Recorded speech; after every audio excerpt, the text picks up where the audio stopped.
हरे कृष्णा। तो आज हम लोग है ओडीएम ग्लोबल के प्रिंसिपल शैलेंद्र कुमारी के साथ।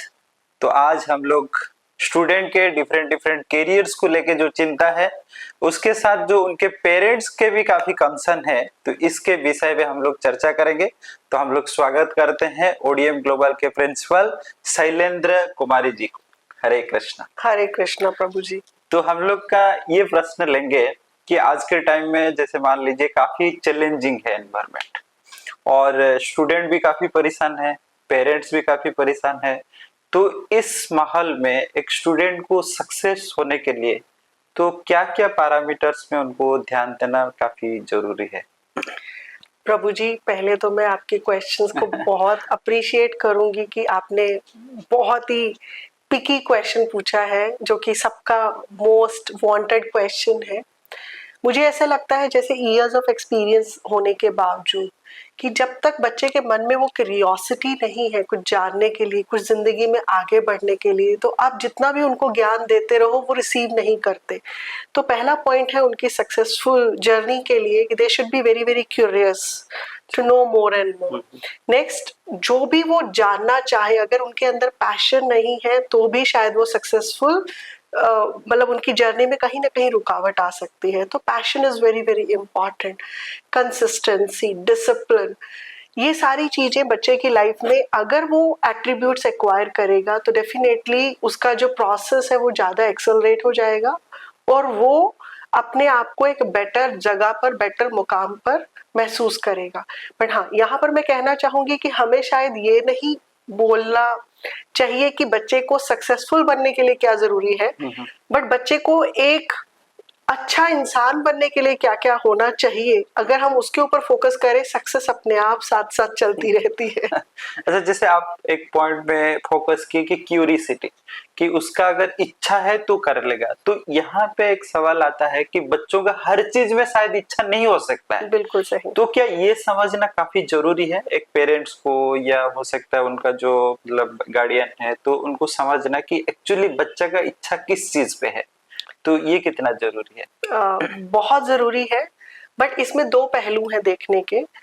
शुरुआत के दिनों में मतलब फॉर्मेटिव ईयर्स में और थोड़ा सा आगे वाले ईयर्स में मुझे लगता है हमें बच्चे को हर चीज का एक्सपोजर देना चाहिए, क्योंकि बच्चे को जब तक हम वो सारी चीजों का टेस्ट नहीं करवाएंगे तो बच्चा नहीं समझ पाएगा कि मुझे सबसे ज्यादा अच्छा क्या लगता है।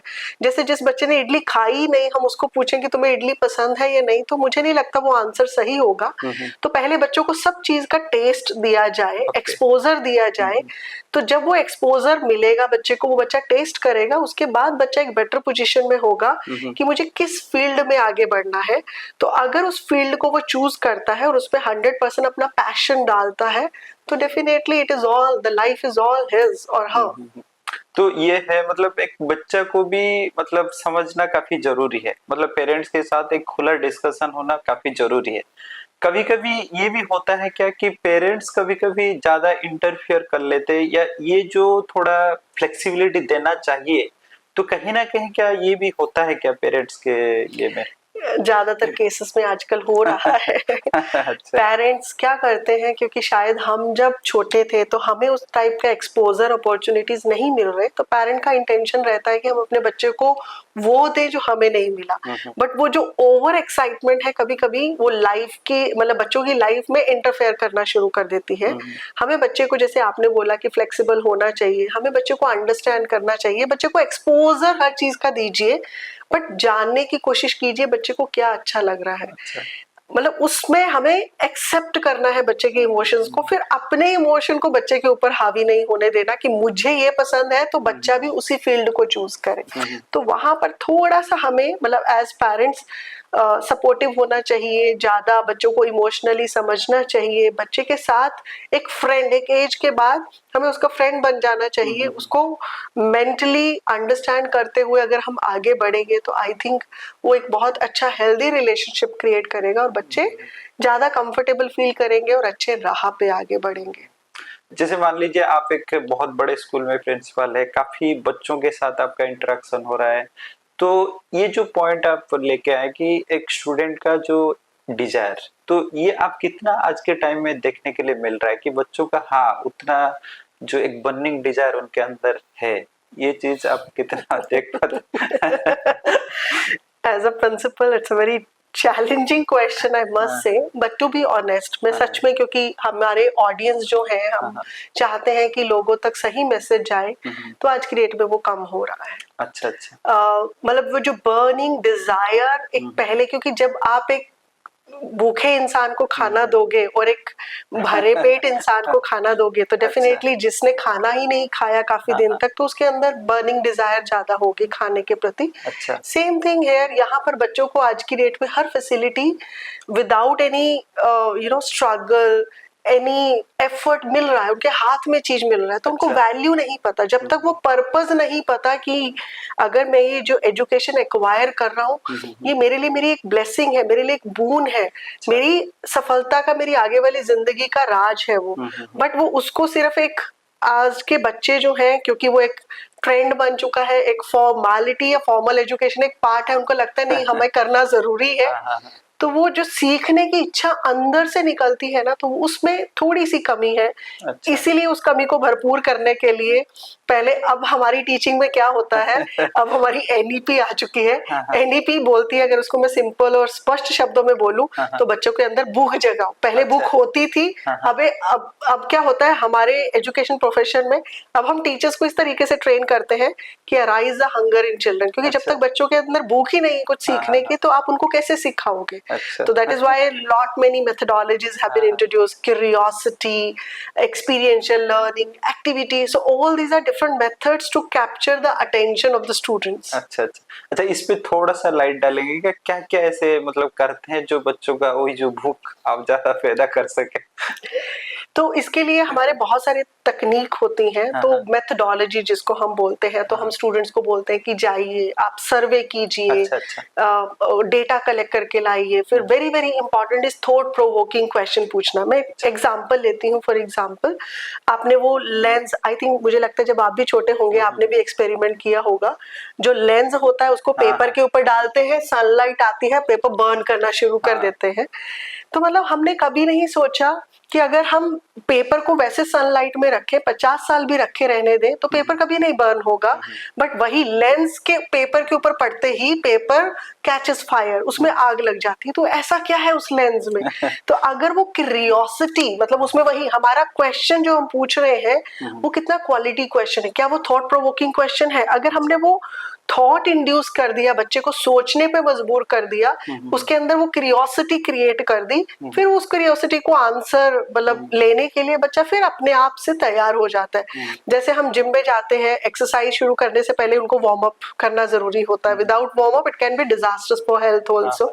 तो सेम थिंग गोज हियर, यहाँ पर भी हम बच्चे को नॉलेज एक्वायर करने से पहले उस नॉलेज के लिए रेडी करते हैं, मतलब काइंड ऑफ बोलते हैं कि एक एनवायरनमेंट क्रिएट करे, जो एनवायरनमेंट को देखने के बाद उनका जो डिजायर फिर जाग जाता है। अच्छा, इस पॉइंट में भी हम लोग आएंगे कि काफी पेरेंट्स भी होंगे जो काफी स्ट्रगल कर रहे इस चीज को लेके, चाहते हैं तो बच्चों को बहुत आगे लेके जाने के लिए, लेकिन बच्चा का कहीं ना कहीं वो जो डिजायर में कमी आ रहा है। तो एक पेरेंट्स को भी क्या ऐसे स्टेप लेना चाहिए जिसके वजह से बच्चों का वो जो क्यूरियोसिटी बहुत ज्यादा बढ़ जाए?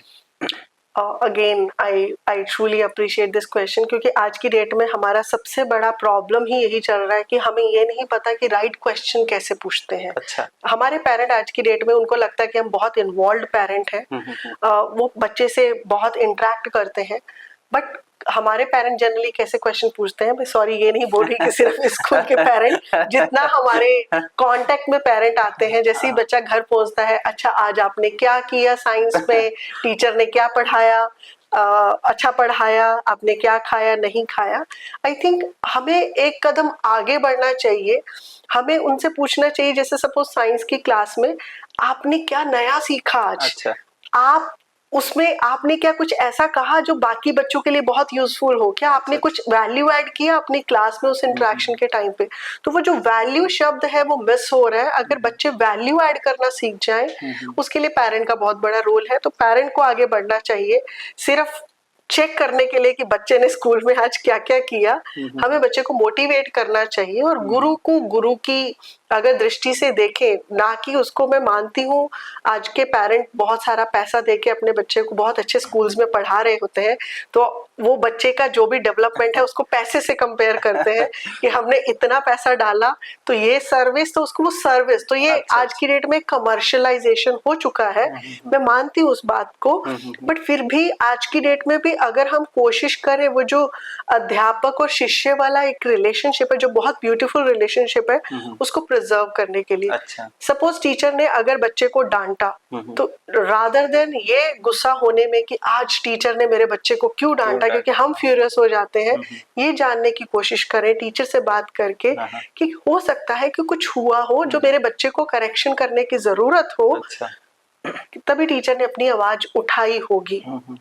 तो हम टीचर से कनेक्ट करके वो पता लगाने की कोशिश करें, और फिर लगे कि हाँ हमारे बच्चे से भी कुछ कमी रह गई, हम बच्चे को सुधारने की कोशिश करें। क्योंकि कई बार क्या होता है, बच्चे के पेरेंट्स बहुत डिफेंसिव हो जाते हैं, तो वो जो डिफेंस है, बच्चा बहुत स्मार्ट बच्चा होता है आज की डेट में, बहुत ही स्मार्ट है, इंटेलिजेंट है, वो जल्दी सेंस कर लेता है कि मैं अपने पेरेंट को क्या बोलूंगा, कहाँ से क्या मुझे प्रोटेक्शन मिलेगी।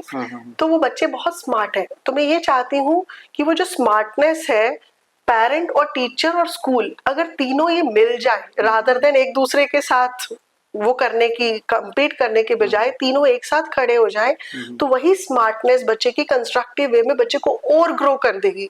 अगर बच्चा इतना अच्छे से ऑब्जर्व कर पा रहा है चीजों को, उसको पता है मैं कैसे प्रेजेंट करूं ताकि वो मेरे फेवर में आ जाए, तो आप इमेजिन कर सकते हो बच्चे के अंदर कितना अच्छा टैलेंट है, बट उसको डिस्ट्रक्टिव फॉर्म से कंस्ट्रक्टिव वे में कन्वर्ट करने की जरूरत है। उसके लिए हमें समझना पड़ेगा एक दूसरे को, एक दूसरे के साथ अच्छे से कोऑर्डिनेट करना पड़ेगा।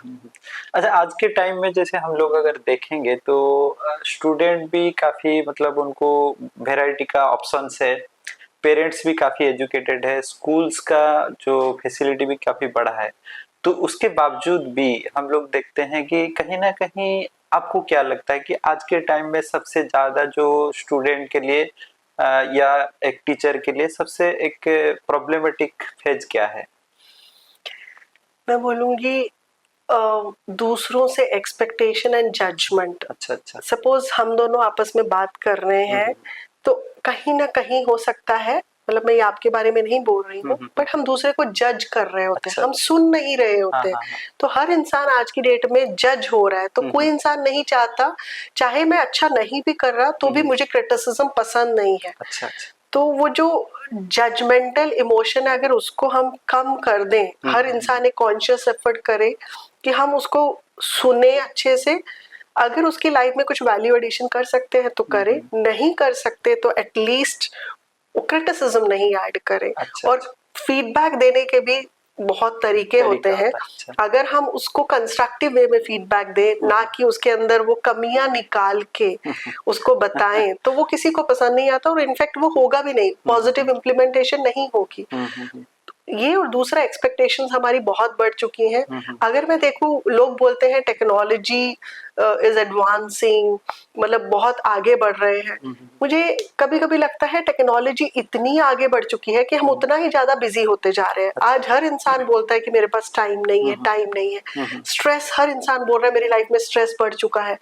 तो इतनी टेक्नोलॉजी एडवांस, मतलब technology is there to support us, वो सपोर्ट करने के बजाय हमारा स्ट्रेस बढ़ाती जा रही है। तो इसका मतलब कहीं तो कुछ हो रहा है, क्योंकि हमारा जो ह्यूमन टच है एक दूसरे के साथ, वो कहीं ना कहीं कम हो रहा है। जितना ये एडवांस टूल्स हमारी लाइफ में आ रहे हैं, जितना उनकी इंटरवेंशन हो रही है, डेफिनेटली उनको एज अ सपोर्टिव टूल लेना चाहिए, बट हम टूल्स के स्लेव बनते जा रहे हैं, हम टूल्स को मास्टर नहीं कर पा रहे हैं। इनफैक्ट वो हमें धीरे धीरे मास्टर करते जा रहे हैं, तो जिसकी वजह से स्ट्रेस बढ़ता जा रहा है। आज आप फोन देखिए, हम, आपने देखा होगा एग्जांपल, दो फैमिली मेंबर पास में बैठे हैं बट फोन लेके बैठे हैं, वो अपना व्हाट्सएप यूज कर रहा है, वो अपना यूज कर रहा है। तो इसका मतलब कहीं ना कहीं हमारा ह्यूमन टच कम हो रहा है, जो कि हमें बढ़ाना चाहिए। अच्छा, ये जो ह्यूमन टच कम हो रहा है, जो ये भी काफी जो मतलब टेंशन या मतलब माइंड रिलेटेड इशू के लिए भी मतलब होता है क्या ये? आई थिंक यस, क्योंकि जब हम एक दूसरे से बात करेंगे तो शायद जो मुझे आपके अंदर अच्छा नहीं लगा या मुझे आपके अंदर नहीं लगा, हम एक दूसरे के साथ अपना वो गिला शिकवा बैठ के दूर करेंगे। तो जब दूर करेंगे ही नहीं, बैठेंगे ही नहीं, पास में इंटरेक्शन ही नहीं होगी, हम अपने माइंड में बहुत सारी अजम्पशंस लेके आगे बढ़ते जाते हैं। तो हम अज्यूम करते करते ही दूसरे को अच्छा भी बना देते हैं अपने ही माइंड में, किसी को विलेन भी क्रिएट कर लेते हैं। हो सकता है वो उस लेवल पर ना हो। वो कहते हैं ना कि 95% of the problems exist here, वो रियलिटी में होती ही नहीं है। तो वो हो रहा है आज की डेट में। अच्छा, हम लोग देख रहे हैं कि ओडीएम का जो पूरा ग्रुप है, ओडीएम ग्लोबल हो या ओडीएम पब्लिक हो, काफी आप लोग प्रायोरिटी दिए हैं कि भगवत गीता को रेगुलर बेसिस पे आप बुलाते रहते हैं, क्लास करते रहते हैं। तो इस चीज का भी काफी इम्पोर्टेंस है क्या एक स्टूडेंट के लाइफ के लिए? जी, बहुत इम्पोर्टेंस है। मैं एक एग्जाम्पल की हेल्प से थोड़ा सा बताना चाहूंगी कि हम इसको किस नजरिए से देखते हैं, पर उसके लिए मैं थोड़ा क्वेश्चन पूछूंगी आपसे। जैसे रावण जो बोलते हैं, हमारे रामायण में जो रावण जी थे, बोला जाता है कि बहुत ही बड़े स्कॉलर थे, बहुत विद्वान थे, उन्होंने कैलाश पर्वत तक भी उठा लिया था। तो इतने विद्वान तो होने के बावजूद, जैसे हम बोलते हैं कि नॉलेज इज पावर, इसका मतलब वो भी बहुत नॉलेजेबल व्यक्ति थे, और इनफैक्ट उससे भी ज्यादा के लेवल के, उसके वो देवता उससे डरते थे, उसके पास स्वर्ग को कैप्चर करने की एबिलिटी थी। उसके बावजूद भी हम उसका पुतला हर साल जलाते हैं, तो ऐसा क्यों? अच्छा, तो इसका मतलब कहीं ना कहीं वो जो कैरेक्टर है, वर्च्यूज है, उसका सिर्फ एक जो मेन गुण माना जाता है कि उसने दूसरी नारी के ऊपर अपनी बुरी दृष्टि डाली। तो character is very very important. इतना नॉलेज एबल होने के बावजूद उसके अंदर नॉलेज की कमी नहीं थी, उसके अंदर करेज की कमी नहीं थी, बहुत ही साहसी इंसान था, हर कुशलता उसके अंदर थी। तो मुझे नहीं लगता उसके अंदर कोई कमी थी। सिर्फ एक जहां पर वो डिफरेंशिएट कर गया, और दूसरा हमारे पास वही राम जी आते हैं तो उसको हम मर्यादा पुरुषोत्तम राम जी बोलते हैं। तो उनका सिर्फ एक कैरेक्टर उनको आगे ले गया और उनको उपाधि का दर्जा दे दिया कि वो भगवान श्री राम बन गए। एक नॉर्मल राम से वो श्री राम बन गए, सिर्फ उनके कैरेक्टर की वजह से, उनकी मर्यादा की वजह से। मर्यादा पुरुषोत्तम, पुरुषों में सबसे उत्तम। तो यही चीज यहाँ पर भी एप्लीकेबल है भगवत गीता के साथ, कि अगर हम बच्चे को सिर्फ नॉलेज के लिए तैयार कर रहे हैं तो मुझे नहीं लगता कि हम बच्चों को सही डायरेक्शन में लेके जा रहे हैं। अगर वो कैरेक्टर डेवलपमेंट उनके अंदर नहीं होगा, नॉलेज के साथ साथ वो जो पुरुषार्थ वाले एलिमेंट्स हम नहीं ऐड करेंगे, तो बच्चे अपनी लाइफ में शायद जिंदगी में नाम के वास्ते एक अच्छा टाइटल तो एक्वायर कर लेंगे, बट उस टाइटल में ज्यादा देर तक सरवाइव या सस्टेन नहीं कर पाएंगे। हमने बहुत सारी आज की डेट में एग्जांपल्स देख रहे हैं, highly successful people, they are committing suicides. क्यों सुसाइड कमिट कर रहे हैं? क्योंकि कहीं ना कहीं उनका वो मेंटल पीस उनके साथ नहीं होता। तो वो जो स्पिरिचुअल एलिमेंट है वो बहुत इंपॉर्टेंट है बच्चों के डेवलपमेंट के लिए। नेक्स्ट, जैसे हमने अपनी डिस्कशन के बिगिनिंग में बोला था कि एक सफल व्यक्ति के लिए जो क्यूरियोसिटी है वेरी वेरी इंपॉर्टेंट। तो अगर भगवत गीता देखें तो वो भी पूरी क्यूरियोसिटी के ऊपर डिजाइन है। उसमें अर्जुन के अंदर इतनी क्यूरियोसिटी होती है जानने के लिए, परमार्थ के बारे में, सृष्टि के बारे में। तो वो सिर्फ क्वेश्चन करते रहते हैं और कृष्ण प्रभु जी जो है वो आंसर उसको देते रहते हैं। तो हम चाहते हैं कि ये क्यूरियोसिटी बच्चे भी सीखे कि जब उनका इतना विकास हो गया उस क्यूरियोसिटी के साथ, तो ये उनके अंदर character development, curiosity element, passion, और उनको उनके एक्सपीरियंस से कितना कुछ सीखने को मिलता है। तो ये सब चीजें उनके अंदर से उनको स्ट्रेंथन करने के लिए बहुत जरूरी है, क्योंकि जब भी टफ टाइम आता है तो बच्चे वो जो स्ट्रेंथ गैदर करे होंगे, उनको नहीं पता होगा उनके अंदर कितनी ताकत जा चुकी है, बट जैसे वो बुरा वक्त या कुछ टफ टाइम, हार्ड टाइम आएगा, यही स्ट्रेंथ उनको हेल्प करेगी उस डिफिकल्टी को ओवरकम करने में। तो ठीक है, तो लास्ट क्वेश्चन हम लेंगे। तो लास्ट क्वेश्चन ये है कि हम लोग काफी पॉइंट में चर्चा किए, तो लास्ट पॉइंट ये लेंगे कि ओडीएम ग्लोबल अभी किस किस चीज पे ज्यादा ध्यान दे रहे हैं, जिसके वजह से एक स्टूडेंट भी काफी सिक्योर फील करेंगे, एक पेरेंट्स भी काफी सिक्योर फील करेंगे कि मेरा बच्चा सही स्थान में है, उनका आगे जाके भविष्य भी अच्छा रहेगा, एथिक्स, मोरालिटी सब कुछ सीखेगा। तो क्या क्या पॉइंट आप लोग ध्यान दे रहे हैं? जी, प्रभु जी, हम बच्चों के जो इंटेलेक्चुअल डेवलपमेंट है, जैसे वो तो करना ही है, वो हमारी नैतिक ड्यूटी है। उसके साथ साथ जो हमें लगता है आज की डेट में बेस्ट फैसिलिटीज होने के बावजूद जो हमारी जनरेशन जिस डायरेक्शन में जा रही है वो है morality. Morality is very very important. Next thing is discipline is very very important. और किस टाइप का discipline? In the name of discipline we feel controlling the children is discipline. That's not. हम बच्चों को सेल्फ डिसिप्लिन में बांधना चाहते हैं कि वो अपने अंदर से अपने आप को सीमित करें. मैं एक एग्जांपल लेना चाहूंगी डिसिप्लिन की कि हमारे नेचर ने भी कितना ब्यूटीफुली डिसिप्लिन को एक्सप्लेन किया है. जैसे सपोज पुरी में हम जाते हैं तो वहां पर बीचेस में जाते हैं तो बीच क्या होता है, मतलब हमारा जो समुंदर होता है वो उसकी एक डिफाइनिंग बाउंड्री है. जब तक वो पानी उस बीच के भीतर तक रहता है तो उसको वो कंट्रोल कर रहा है. उसके अंदर ताकत है, उसके अंदर स्ट्रेंथ है, उसके अंदर लाइफ है. बट वही पानी जब उस बीच को क्रॉस करके सिटी में आ जाता है तो वही पानी डिस्ट्रक्शन कोज कर देता है. तो इसका मतलब what is a discipline for C?